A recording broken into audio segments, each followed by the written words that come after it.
Hello guys, welcome to another video of stock market friends. Vidya wires limited guys, इस IPO का आज day 3 का subscription अपन हो रहा है। जानेंगे लाइव सब्सक्रिप्शन जीएमपी कितना चल रहा है, लिस्टिंग कितना मिलेगा, लास्ट डे है तो फाइनल डिसीजन क्या लेना चाहिए, इन सभी पॉइंट्स को डिस्कस करेंगे। और ये कोई रिकमेंडेशन वीडियो नहीं है, इसलिए जो भी फाइनल डिसीजन लीजिएगा अपने रिस्क पर लीजिएगा। चलिए फ्रेंड्स, वीडियो को स्टार्ट करते हैं। आईपीओ 3 दिसंबर ओपन हुआ था और 5 दिसंबर आज के दिन क्लोज किया जा रहा है। ₹1 का फेस वैल्यू, 48 टू 52 रुपीज पर शेयर की प्राइस बैंड, 288 शेयर्स की lot size, fresh capital offer for sale का कॉम्बिनेशन है। 300 करोड़ का इशू साइज, 5.73 करोड़ शेयर्स का इशू किया जा रहा है, जिसमें से फ्रेश इशू 274 करोड़ का, ऑफर फॉर सेल 26 करोड़ का किया जाएगा। Book built IPO BSE NSC दोनों एक्सचेंज में प्लेटफॉर्म पर लिस्टिंग होने जा रही है। अलॉटमेंट डेट 8 दिसंबर का, 9 दिसंबर रिफंड्स रिलीज किया जाएगा, शेयर्स डिमैट अकाउंट में क्रेडिट किया जाएगा। 10 दिसंबर का लिस्टिंग डेट रखा गया है। रिटेल मिनिमम 1 लॉट अप्लाई कर सकते हैं, 288 शेयर्स मिलेंगे, 14.9 थाउजेंड पे करना पड़ेगा। मैक्सिमम 13 लॉट अप्लाई कर सकते हैं, 1.9 लाख रुपीज पे करना पड़ेगा। Small HNI minimum 14 lot 2.1 lakh rupees और मैक्सिमम 66 लॉट 9.9 लाख रुपीज पे करना पड़ेगा। Big HNI minimum 67 lot apply कर सकते हैं, 10 लाख रुपीज पे करना पड़ेगा। मैक्सिमम को कोई लिमिट नहीं है। लेकिन गाइस देखिए, रिटेल में अगर 5 टाइम सब्सक्राइब होता है तो अलॉटमेंट आपको ओनली 1 लॉट किया जाएगा। स्मॉल एचएनआई में 15 टाइम होता है तो आपको ओनली 14 लॉट अलॉट किया जाएगा। बिग एचएनआई में अगर 20 टाइम सब्सक्राइब होता है तो गाइस आपको ओनली 67 लॉट अलॉट किया जाएगा। इससे ज्यादा आपको अलॉटमेंट बिल्कुल नहीं होगा। कंपनी के promoter pre issue 99.9%, post issue 72.8% का। ऑफर जो दिया गया क्यूआईबी एंकर इंक्लूड नहीं करेंगे, ऑलरेडी एलोकेट हो चुका है। 20% big HNI, 10% small HNI, 5% retail, 35% offer दी गई है। एंकर से 90 करोड़ का फंड रेज कर चुका है। अगर हम इसके सब्सक्रिप्शन की बात करेंगे, कंपनी का सब्सक्रिप्शन देखने को मिला है, अगर देखा जाए तो इसके सब्सक्रिप्शन हुआ क्यूआईबी से 1.4 टाइम का, फुल्ली सब्सक्राइब हो चुका है। 1.15 करोड़ शेयर्स का ऑफर था, 1.6 करोड़ शेयर्स का बीट किया, 83 करोड़ का। बिग एचएनआई से 8.9 टाइम सब्सक्राइब है, 57.69 लाख शेयर्स का ऑफर था, 5.14 करोड़ शेयर्स का बीट किया, 267 करोड़ का। स्मॉल एचएनआई से 14.57 टाइम सब्सक्राइब है, 28.8 लाख शेयर्स का ऑफर था, 4.2 करोड़ शेयर्स का बीट किया, 218.5 करोड़ का। रिटेल में 12.45 टाइम सब्सक्राइब है, 2.01 करोड़ शेयर्स का ऑफर था, 25.14 करोड़ शेयर्स का बीट किया, 1308 करोड़ का।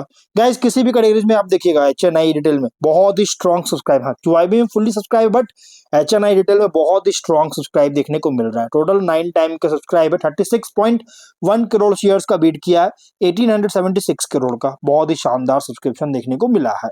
जीएमपी की बात करेंगे तो 5.5 रुपीज का ट्रेड कर रहा है, जिसके अकॉर्डिंग 10.6% का लिस्टिंग एक्सपेक्ट कर सकते हैं। 57.5 रुपीज का एस्टिमेटेड लिस्टिंग प्राइस, 1584 रुपीज का एस्टिमेटेड प्रॉफिट आपको सिंगल लॉट पर मिल सकता है। अब अगर हम बिजनेस की बात करेंगे, देखिए इस पर मैं ज्यादा कुछ बात नहीं करूंगा क्योंकि मैंने ऑलरेडी वीडियो बना रखा है। अगर हम ऐसे बिजनेस की बात करें तो 1981 में इनकॉर्पोरेट किया गया था, जो कि वायर्स का जो कि वायर्स की वेंडिंग और कंडक्टिविटी प्रोडक्ट रेंज का वायर्स है, जिसका मैन्युफैक्चरिंग में इंगेज है।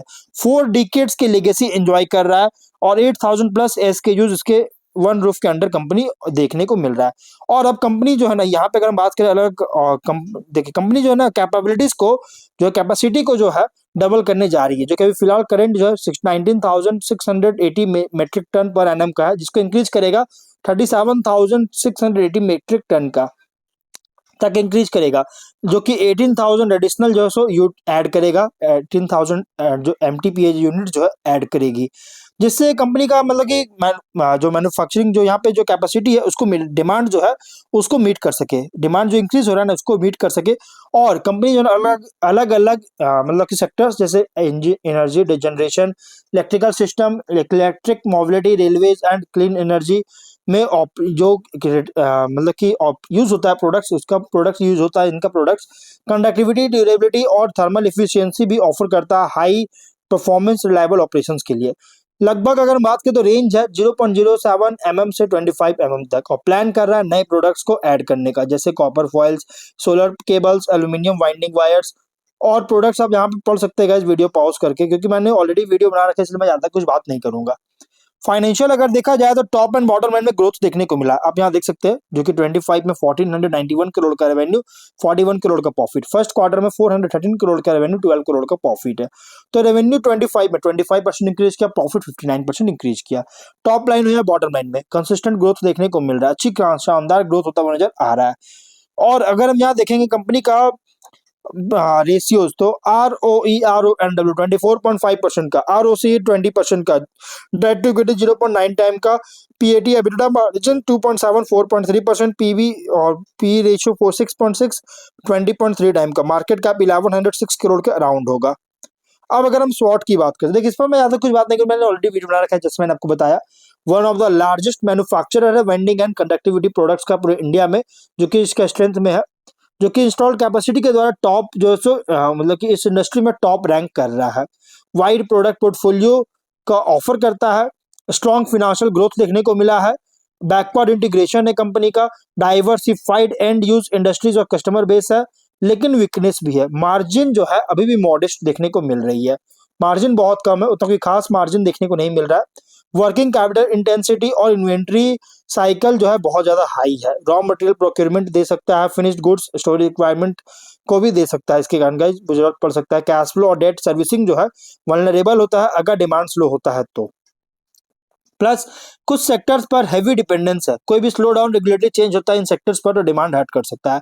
ऑपरेटिंग एंड कमोडिटी रिस्क भी है, लेकिन अपॉर्चुनिटीज में अगर देखिएगा तो डिमांड जो है इंडिया में इंक्रीज कर रहा है। Electrical infrastructure, power transmission, renewable energy और EV, solar, clean energy projects का, जो कि कंडक्टिविटी प्रोडक्ट्स और वायर्स का बहुत ज्यादा रिक्वायरमेंट होता है इन सेक्टर्स में, जिससे एक स्ट्रॉन्ग ग्रोथ जो सो प्रोवाइड कर रही है। और कैपेसिटी एक्सपेंशन जो प्लान किया ना, इसके द्वारा जो कंपनी स्केल को डबल करेगा, जिससे कंपनी टॉप 3 प्लेयर्स में बन जाएगा, आने का चांसेस है, और इससे लार्जर मार्केट शेयर को कैप्चर करेगा, लार्जर ऑर्डर्स को फुलफिल करेगी। नए प्रोडक्ट्स में डाइवर्सिफिकेशन इसका अपॉर्चुनिटीज ले सकता है, और एक्सपोर्ट पोटेंशियल है कंपनी का, लेकिन थ्रेट भी है, कमोडिटी प्राइस वोलेटिलिटी देखने को मिलता है। अगर शार्प इंक्रीज होता है तो मार्जिन को सेवरली कंप्रेस कर सकता है, ऑलरेडी मार्जिन कम है लेकिन फिर भी और ज्यादा मार्जिन को जिसको कंप्रेस कर सकता है। डिमांड साइड रिस्क जो कि हो सकता है, जिससे ऑर्डर इनफ्लो को अफेक्ट कर सकता है। कंपटीशन बहुत ज्यादा larger more diversified global wire and conductor manufacturers है, स्पेशली जो ग्रेटर स्केल पर काम कर रहे हैं, बैकवर्ड इंटीग्रेशन है, diversified metals and import export capabilities है। Working capital cash flow pressure लगाया जा सकता है। पीयर कंपैरिजन अगर हम बात करें तो प्रेसिशन वायर्स इंडिया जो कि इसके कॉम्पिटिटर है अपार इंडस्ट्रीज, जो कि वीडियो पास कर आप पढ़ सकते हैं, ये मैंने आपको ऑलरेडी बता दिया क्या क्या कंपनी काम कर रहा है, कैसे इसको कंपेयर कर सकते हैं। इसके अलावा राम रतन वायर्स हो गया, और अगर हम पीयर कंपैरिजन से अगर टेक अवे करें तो कंपनी जो है ना, अगर देखिए तो मिड लेवल है अगर पीयर से कंपेयर करें, क्योंकि ना तो ये बड़ी एस्टैब्लिश्ड लीडर्स की तरह, ना तो ये बहुत बड़ी कंपनी नहीं है, लेकिन पोटेंशियल है कैपेसिटी एक्सपेंशन के द्वारा, बैकवर्ड इंटीग्रेशन और जो फोकस किया जा रहा है हाई डिमांड सेक्टर्स पर, इसके द्वारा जो है ग्रोथ जो के लिए पोटेंशियल है कंपनी, जो कि इसका इन्वेस्टर्स के लिए ये जो है ना एक बैलेंस्ड रिस्क रिवॉर्ड है, थोड़ा सा बैलेंस्ड आईपीओ है, और लेकिन रिस्क थोड़ा ज्यादा है, थोड़ा बहुत रिस्क तो रहेगा ही, किसी भी कंपनी में आप इन्वेस्ट कीजिएगा रिस्क तो रहेगा, उसी तरह इसमें भी रिस्क है। अगर डिमांड एग्जीक्यूशन अच्छी तरह से होता है तो गाइस बहुत बेटर हो सकता है कंपनी फ्यूचर के लिए। बाकी फाइनल डिसीजन अपनी रिस्क पर लीजिएगा। ऑब्जेक्टिव क्या है, तो सब्सिडियरी के द्वारा एक नया प्रोजेक्ट को सेटअप करने के लिए कैपेक्स करना चाहता है, लोन रिपे करना चाहता है, general corporate personal funding charges के लिए आईपीओ लेकर आया, और जीएमपी के साथ चल रहा है तो 5.5 रुपीज का 10.6% का लिस्टिंग एक्सपेक्ट कर सकते हैं। ओवरऑल कंपनी फंडामेंटली तो बहुत स्ट्रॉन्ग देखने को मिल रहा है। तो गाइस फाइनल डिसीजन अपने रिस्क पर लीजिएगा, ये कोई रिकमेंडेशन वीडियो नहीं है। तो मिलते हैं नेक्स्ट वीडियो में, टिल देन बाय बाय।